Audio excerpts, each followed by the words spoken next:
Hello friends, कैसे हैं आप सब। उम्मीद करता सब ठीक ठाक होंगे। मैं बहारुद्दीन और आप देख रहे हैं मेरा यूट्यूब चैनल बहारुद्दीन टीए। आज की वीडियो में हम बात करने वाला है इंडिया के और एक खूबसूरत स्टेट उड़ीसा की टॉप 10 टूरिस्ट प्लेस के बारे में। चले एक एक करके जानते हैं। उससे पहले मेरा रिक्वेस्ट है, जो भी फ्रेंड्स मेरा वीडियो फर्स्ट टाइम वॉच कर रहे हैं, please like comment share and subscribe कीजिए and follow my Facebook page Baharuddin. And दोस्तों, this is second part of Orissa tourist place. Number 10, Dhuli. धुली भुवनेश्वर से 8 किलोमीटर की दक्षिण में दया नदी की तट पर स्थित है। एक छोटा सा शहर है और भगवान बुद्ध की अनुयायियों के लिए बहुत महत्वपूर्ण रखता है। धुली को अशोक की चरित्र सुधार का साक्षी कहा जाता है। ये वो क्षेत्र है जिसे 3री शताब्दी ईसा पूर्व में महान अशोक के नेतृत्व वाले मौर्य साम्राज्य और कलिंग साम्राज्य के बीच हुए कलिंग युद्ध की भूमि माना जाता है। युद्ध इतना भीषण था कि कहा जाता है कि नरसंहार के कारण हुए रक्तपात से दया का पानी लाल हो गया था। यहाँ पर विजिट करने का बेस्ट टाइमिंग है जुलाई से लेके फरवरी तक। Number 9, Shri Jagannath Puri temple. पवित्र नगरी पुरी में स्थित भारत का गौरव जगन्नाथ मंदिर 11वीं शताब्दी में राजा इंद्रत्यामन द्वारा बनाया गया था। ये भव्य मंदिर भगवान जगन्नाथ का निवास स्थल है, जो भगवान विष्णु की एक रूप है। यह हिंदुओं का सबसे पूजनीय तीर्थ स्थल है और बद्रीनाथ, द्वारका और रामेश्वरम के साथ पवित्र 4 धाम यात्रा में शामिल है। ऊंचे मुख्य मंदिर के अलावा परिसर में कोई छोटे मंदिर आपको ऐसा एहसास कराएगी जैसे आप सत्य भगवान के घर में प्रवेश कर गया है। यहाँ पर जाने का बेस्ट टाइमिंग है सुबह 5:30 बजे से लेके रात का 10 बजे तक। यहाँ पर आप आधा घंटा से 1 घंटा टाइमिंग बिता सकते हो और यहाँ पर विजिट के लिए आपको कोई पैसा नहीं लगता है। नलबना बर्ड सेंचुरी।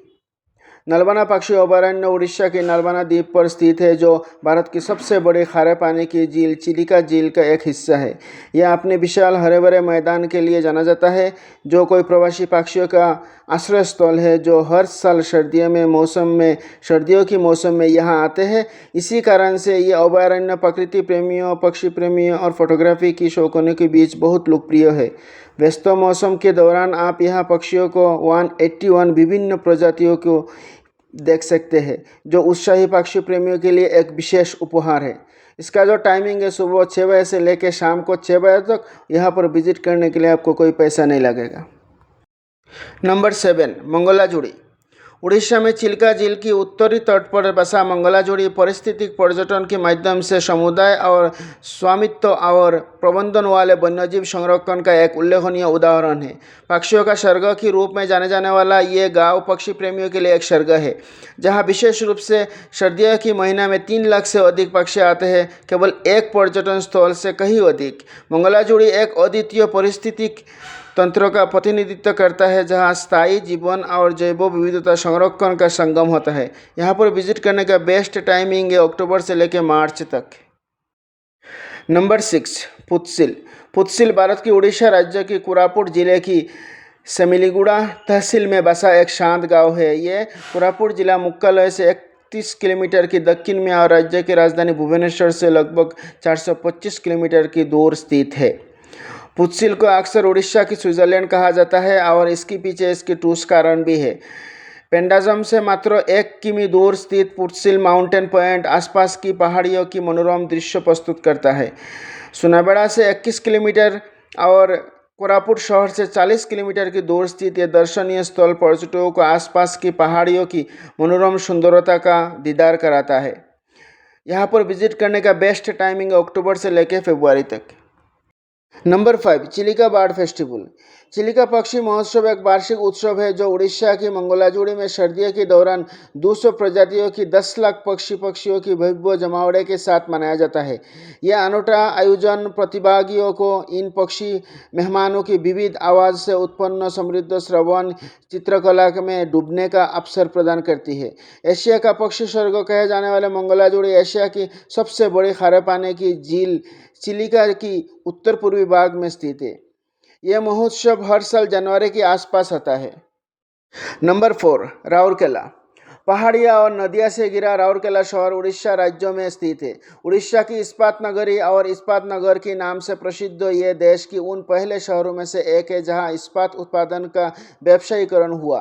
प्रकृति की गोद में बसा राउरकेला आसपास के लोगों के लिए एक अनोखा पर्यटन स्थल है। प्राकृतिक रूप से पाए जाने वाले खनिजों से भरपूर राउरकेला की विभिन्न प्रकार की भू आकृतिय और प्राकृतिक पर्यटन स्थलों का भी वरदान प्राप्त है। यहाँ पर विजिट करने का बेस्ट टाइमिंग है अक्टूबर से लेकर मार्च तक। नंबर 3, संबलपुर। संबलपुर उड़ीसा के पश्चिमी क्षेत्रों का प्रवेश द्वार है। ये यहाँ प्रचुर नदियाँ, भव्य पहाड़ियाँ, हरे भरे जंगलों और समृद्ध वन्य जीवन से भरपूर है। यहाँ आधुनिकता और संस्कृति का एक सुंदर संगम है। ऐतिहासिक महत्व रखते हुए इस स्थान पर एक समृद्ध कपड़ा और हाथकरघा उद्योग भी है, जो अपने अनूठी डिजाइन और शैली के लिए प्रसिद्ध है। इसके अलावा संबलपुर में विशिष्ट लोकगीत, नृत्य और संस्कृति के साथ एक समृद्ध आदिवासी जीवन भी है। यहाँ पर विजिट करने का बेस्ट टाइमिंग है सितंबर से लेकर मार्च तक। नंबर 2, तलासरी बीच। उड़ीसा के बालेश्वर जिले में स्थित और दीघा से 10 किलोमीटर की दूरी पर स्थित तलासरी समुद्र तट प्राचीन, शांत और शानदार दृश्यावली से युक्त है। यहाँ गुप्त समुद्र तट है, ऐसे समुद्र तट जो प्रदूषण की पहुंच से बाहर है, ऐसे समुद्र तट जो हमारी इंद्रियों को तरोताज़ा कर देती है। और तलासरी ऐसी ही एक जगह, इस अछूते समुद्र तट पर रेत की टीले, शांत लहरें और कोई ताड़, नारियल और काजू की पेड़ है, जिन्हें भारत की उत्तर पूर्वी तट का आखिरी समुद्र तट माना जाता है। यहाँ पर विजिट करने का बेस्ट टाइमिंग अक्टूबर से लेकर सितंबर तक। Number 1, Tikarpada wildlife sanctuary. Tikarpada वन्यजीव अभयारण्य 795.52 वर्ग किलोमीटर में फैला है और अपनी अद्भुत सुंदरता, हरे भरे परिवेश, महानदी की मनमोहक कलकल के अलावा प्रसिद्ध सतकुशिया घाटी और जंगली जानवरों, पक्षी और पौधों की विभिन्न प्रजातियों से पर्यटकों को मंत्रमुग्ध कर देता है।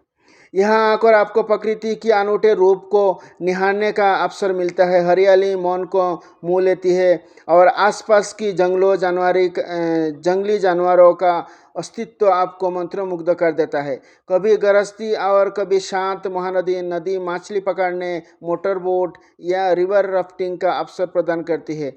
आप अभयारण्य में ट्रैकिंग या कैंपिंग का भी विकल्प चुन सकता है। यहाँ पर विजिट करने का बेस्ट टाइमिंग अक्टूबर से लेकर मार्च तक। तो दोस्तों, मेरा इन्फॉर्मेटिव वीडियो अगर आप लोगों को अच्छा लगे तो please like, comment, share and subscribe कीजिए। Thank you. अस्सलाम वालेकुम। जय हिंद।